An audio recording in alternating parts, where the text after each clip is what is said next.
नमस्कार, स्वागत है आपका बिहार समाचार में। बिहार की जनता के लिए तेजस्वी यादव और मुख्यमंत्री नीतीश कुमार जी ने कई बड़ी घोषणाएं कर दी है। साथ ही बिहार में बाढ़ प्रभावितों को अब सहायता राशि प्रदान की जाएगी। तो वहीं बिहार के जिन जिलों में सूखा पड़ा हुआ है वहां के किसानों को भी मदद दिया जाएगा। मौसम विभाग ने बिहार में बारिश को लेकर भी बड़ा अलर्ट जारी कर दिया है। साथ ही सरकार ने किसानों और गरीबों के लिए कई तरह के फरमान जारी किए। तो आज की बिहार की महत्वपूर्ण खबरों पर बात करेंगे। इससे पहले आपसे एक छोटी सी अनुरोध है, कृपया वीडियो को एक प्यारा सा लाइक अवश्य कर दीजिएगा। आपका लाइक करना ही हमारी मेहनत का फल होता है। दक्षिण बिहार के कई जिले एक तरफ जहां सूखे पड़े हुए हैं तो वहीं उत्तर बिहार में बाढ़ ने तबाही मचाकर रख दी है। सरकार दोनों ही प्रकार से बिहार की जनता को सहायता राशि प्रदान कर रही है। यदि बाढ़ पीड़ितों की बात करें तो बिहार में बाढ़ पीड़ितों को मदद के रूप में 1000 रुपये दिए जाएंगे। साथ ही बाढ़ राहत शिविरों में यदि बच्चे का जन्म होता है तो लड़की के जन्म पर 15,000 रुपये एवं लड़के के जन्म पर 10,000 रुपये का भुगतान किया जाएगा। मुख्यमंत्री जी ने कहा है कि मुख्यमंत्री राहत कोष से बिहार में बाढ़ पीड़ितों की मदद की जा रही है। और साथ ही बिहार के वैसे जिले जो बाढ़ के पानी में डूब चुके हैं, देखिए कई जिलों के निचले इलाके में बाढ़ का पानी घुस गया है, तो ऐसे जगहों पर रहने वाले बाढ़ प्रभावित परिवारों को 6-6 हजार रुपए दिए जाएंगे।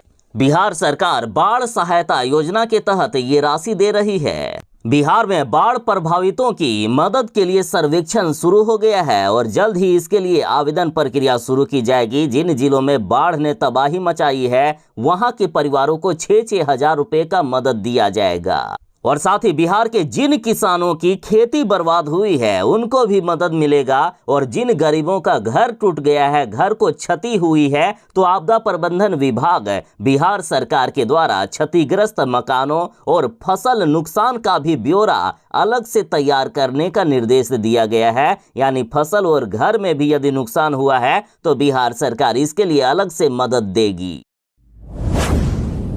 बिहार में बारिश का दौर फिर से शुरू हो गया है। बिहार के कई जिलों में आज भारी बारिश हो सकती है। बिहार के 18 जिलों में भारी बारिश का अलर्ट मौसम विभाग ने जारी किया है। बिहार के सभी जिलों में मानसून फिर से सक्रिय हो गया है। बिहार के कई जिलों में झमाझम बारिश की शुरुआत हो गई। तो इधर बिहार के पटना की बात करें तो पटना में जमकर बारिश हो रही है। पटना के साथ कई जिलों में लगातार बारिश देखा गया है। साथ ही पूरे बिहार में मौसम विभाग ने बिजली चमकने और वज्रपात को लेकर अलर्ट जारी किया है। मौसम विभाग के अनुसार आज बिहार के जिन जिलों में भारी बारिश हो सकती है वे जिले हैं पूर्वी चंपारण, पश्चिमी चंपारण, सिवान, सारण, बक्सर, भोजपुर, रोहतास, भभुआ, औरंगाबाद, अरवल, पटना, गया, नालंदा, शेखपुरा, बेगूसराय, लखीसराय, जहानाबाद और गोपालगंज। साथ ही बिहार के बाकी बचे जिलों में कहीं हल्की तो कहीं मध्यम दर्जे तक की बारिश हो सकती है। साथ ही मौसम विभाग ने यह भी कहा है कि बिहार में अगले 4 से 5 दिनों तक कई जिलों में जमकर बारिश होने वाली है। 5 दिनों तक बिहार में मानसून सक्रिय रहेगा। बिहार के पशुपालक जो गाय खरीदना चाहते हैं तो सरकार की तरफ से अनुदान दिया जाएगा। सरकार की तरफ से 40% से लेकर 75% तक का अनुदान मिलेगा। दरअसल बिहार में दूध उत्पादन बढ़ाने के लिए पशु एवं मत्स्य संसाधन विभाग ने ये निर्णय लिया है, लेकिन इसमें कंडीशन ये है कि आपको बिहार से बाहर के राज्यों से जाकर गाय लाना होगा। देखिए, गव्य विकास निदेशालय के निदेशक संजय कुमार ने बताया है कि अनुदान योजना के तहत गाय खरीदने के लिए लाभुकों को कई विकल्प दिए गए हैं। लाभुक चाहे तो पशु आपूर्तिकर्ता या राष्ट्रीय डेयरी विकास बोर्ड या फिर डेयरी सर्विस से क्रय समिति की अनुशंसा पर गाय खरीद सकते हैं, या फिर लाभुक चाहे तो खुद भी बाहर से या दूसरे राज्यों से गाय खरीद कर ला सकते हैं। देखिए, समग्र गव्य विकास योजना के तहत 15 सितंबर से आवेदन शुरू होगा और आवेदन 15 अक्टूबर तक चलेगा। जो गाय खरीदना चाहते हैं आवेदन कर सकते हैं। देखिए, इस वर्ष देसी गोपालन प्रोत्साहन योजना एवं समग्र गव्य विकास योजना के तहत 40 से 75% तक का अनुदान मिलेगा। पशुपालक चाहे 2 गाय, 4 गाय, 15 गाय या फिर 20 गाय की खरीद कर सकते हैं। देखिए 2 या 4 गाय पर सामान्य वर्ग के लिए 50% का अनुदान मिलेगा और ओबीसी SC ST को 75% तक का अनुदान मिलेगा। दक्षिण बिहार के कई जिले सूखे पड़े हुए हैं। किसानों की धान की खेतों में दरारें पड़ गई है। कई किसानों को भारी नुकसान हुआ है, तो उन सभी किसानों को सरकार सहायता राशि भी प्रदान करेगी। बिहार के कई जिले सूखाग्रस्त भी घोषित किए जाएंगे। तो वहीं बड़ी खबर है कि अब तक किसानों को डीजल अनुदान के तहत 31 करोड़ 49 लाख रुपए प्रदान कर दिए गए हैं। बिहार में 2,10,000 किसानों के खाते में ये पैसे डाल दिए गए हैं। साथ ही बिहार सरकार ने कहा है कि जिन किसानों को भी डीजल अनुदान चाहिए वे आवेदन कर सकते हैं। साथ ही मुख्यमंत्री जी ने सभी अधिकारियों को निर्देश दिया है कि डीजल अनुदान की राशि प्रदान करने में किसी भी तरह का कोई भी विलंब नहीं होना चाहिए और साथ ही किसानों को 16 घंटे जो बिजली देने का फैसला किया गया है वो निर्बाध बिजली मिलता रहना चाहिए।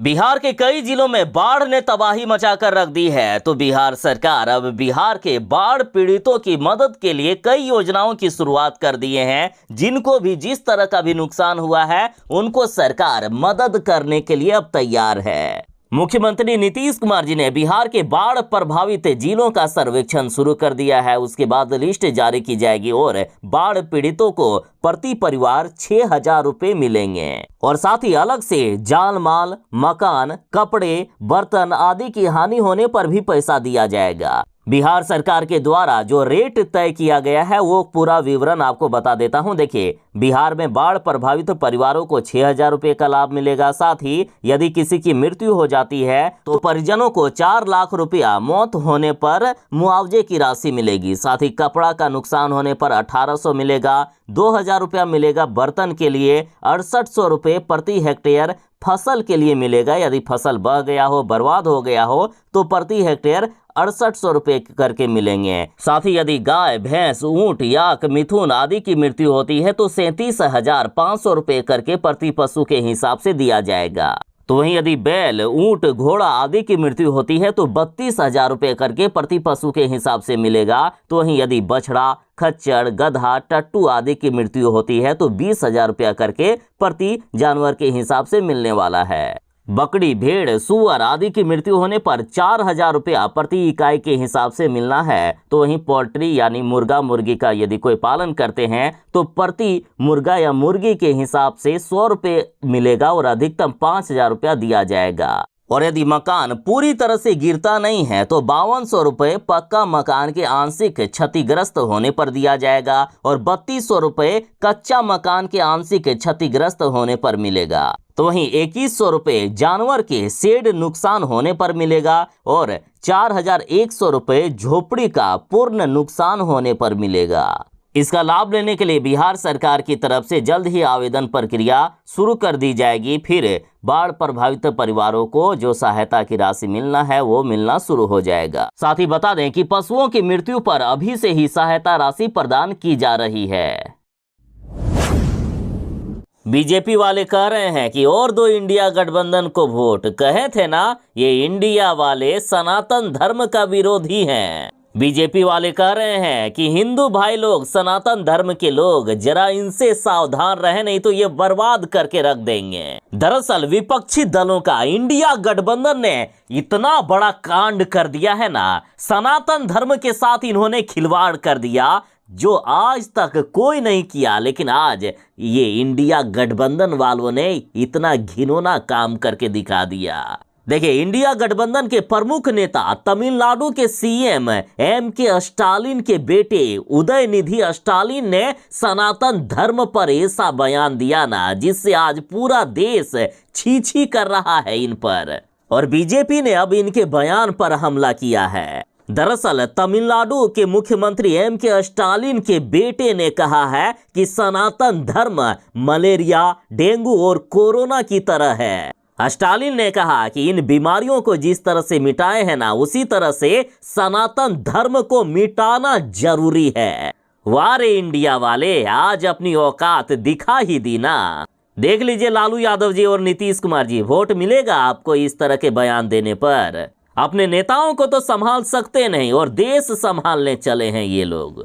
तमिलनाडु के मुख्यमंत्री के बेटे उदयनिधि स्टालिन ने कहा है कि हमने सनातन धर्म के बारे में कहा कि जो जाति और धर्म के नाम पर लोगों को बांटता है, इसे खत्म करने की बात हमने कही है। इसमें किसी को आखिर क्या दिक्कत हो सकती है? मतलब बेशर्मी की भी हद होती है। एक तो सनातन धर्म को खत्म करने की ये बात कर रहे हैं और ऊपर से कह रहे हैं कि इससे किसी को आखिर क्या दिक्कत होती है, भाजपा को आखिर इससे दिक्कत क्या है। इतना ही नहीं, उदयनिधि स्टालिन ने यह भी कहा है कि मानवता और समानता को कायम रखने के लिए सनातन को खत्म करना जरूरी है। चलिए, इतना तक तो ठीक समझ में आता था। मान लीजिए कि इनको बुद्धि नहीं है, लेकिन नीतीश कुमार, तेजस्वी यादव और लालू यादव क्या कर रहे हैं? ये लोग चुप्पी साधे हुए हैं। एक बयान तक नहीं निकल रहा है इनका अभी सनातन धर्म के समर्थन में।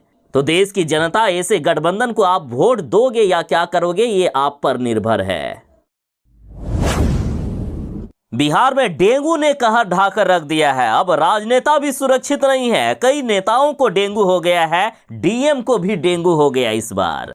देखिए, पटना के डीएम डेंगू से संक्रमित हुए हैं। निजी अस्पतालों में इनका इलाज चल रहा है। मुख्यमंत्री नीतीश कुमार भी काफी चिंतित हो गए हैं बिहार में बढ़ते डेंगू के मामले को देखते हुए। और बिहार में बढ़ते डेंगू के केस पर सीएम नीतीश कुमार ने हाई लेवल बैठक की और अलर्ट रहने के निर्देश दिए हैं। साथ ही मुख्यमंत्री जी ने स्वास्थ्य विभाग को पूरी तरह से अलर्ट रहने के साथ अस्पतालों में जरूरी इंतजामों को रखने का निर्देश दिया। तो वहीं ब्लड बैंक में प्लेटलेट्स की उपलब्धता को सुनिश्चित रखने का भी निर्देश दिया है। सभी जगह नियमित रूप से डेंगू रोधी दवा के छिड़काव का भी निर्देश दिया गया। मरीजों को किसी भी प्रकार से असुविधा ना हो, इसके लिए ताकीद भी दी गई है। बिहार में अब डेंगू मौत का दूसरा नाम बन रहा है। लगातार डेंगू के मामले सामने आ रहे हैं जो काफी डरावने हैं। हालात इतनी खराब है कि प्रतिदिन अब बिहार में 500 से भी ज्यादा डेंगू के संक्रमितों की संख्या सामने आने लगी है। शिक्षा विभाग ने हिंदू पर्व त्योहार को लेकर जो छुट्टियां मिलती है सरकारी स्कूल में, उसे कम कर दिए थे। हिंदुओं के पर्व त्योहार की छुट्टियों में कटौती कर दिए थे, जिसके बाद शिक्षक संगठनों ने एकता दिखाई और सरकार के खिलाफ एक स्वर में विरोध जताया। और आज शिक्षकों के सामने सरकार को झुकना पड़ा। के पाठक के आदेश को नीतीश सरकार ने बदला। अब छुट्टियां जो रद्द की गई थी उसे फिर से वापस ले लिया गया है।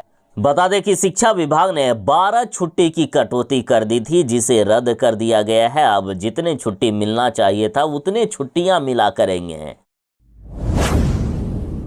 जब कोई पलटू राम कहता है तो सबसे पहले नीतीश कुमार का नाम सामने आता है। तेजस्वी यादव और लालू यादव के बड़े बेटे तेज प्रताप यादव ने ही नीतीश कुमार का नाम पलटू चाचा रखा था। लेकिन बिहार की राजनीति बदलते हुए दिख रही है। अब लालू यादव पलटी मार रहे हैं। पहले कह रहे थे कि नीतीश कुमार को पीएम कैंडिडेट बनाया जाएगा, और अब लालू यादव राहुल गांधी को पीएम कैंडिडेट बनाने पर ध्यान दे रहे हैं। लालू यादव ने जब से इस तरह से पलटी मारा है, तब से नीतीश कुमार की पार्टी के कई नेताओं ने लालू यादव के खिलाफ अब कई तरह के बयान जारी किए हैं। जदयू नेताओं का लगातार लालू यादव के प्रति आक्रोश बढ़ता जा रहा है। नीतीश कुमार के खास नेता और जदयू के विधायक गोपाल मंडल ने तो यहां तक कह दिया कि लालू यादव का दिमाग सठिया गया है, लालू यादव का दिमाग लचर पचर हो गया है। देखिए, नीतीश कुमार के खास माने जाने वाले जदयू के विधायक गोपाल मंडल ने कहा है कि किडनी ट्रांसप्लांट होने के बाद लालू जी का दिमाग सठिया गया है। उनकी उम्र हो गई है, बुढ़े हो गए हैं वे, और इस उम्र में आदमी का दिमाग लचर पचर हो जाता है। लालू यादव को अब राजनीति छोड़कर उनको हंसाने और बोलने का काम करना चाहिए। जीविका दीदियों को तेजस्वी यादव ने बड़ी सौगात दे दी है। देखिए, तेजस्वी यादव ने कहा कि आज बिहार के 6 और चिकित्सा महाविद्यालयों एवं अस्पतालों में जीविका दीदी का रसोई का उद्घाटन किया गया है। राज्य में अब तक 36 सदर अस्पतालों, 8 मेडिकल कॉलेजों और अनुमंडलीय अस्पतालों सहित कुल 69 स्वास्थ्य संस्थानों में जीविका दीदियों की रसोई संचालित है, जिसमें मरीजों को स्वादिष्ट, शुद्ध और पौष्टिक भोजन परोसा जाता है। जीविका दीदी की रसोई रोजगार सृजन का एक बेहतरीन उदाहरण है।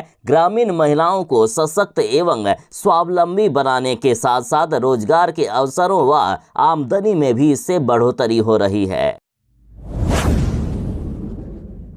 बिहार एसटीईटी परीक्षा को लेकर बड़ी खबर आ रही है। देखिए, बिहार एसटीईटी की परीक्षा को रद्द कर दिया गया है। अब दोबारा से परीक्षा होगा। दरअसल खबर आ रही है बिहार के मुजफ्फरपुर से।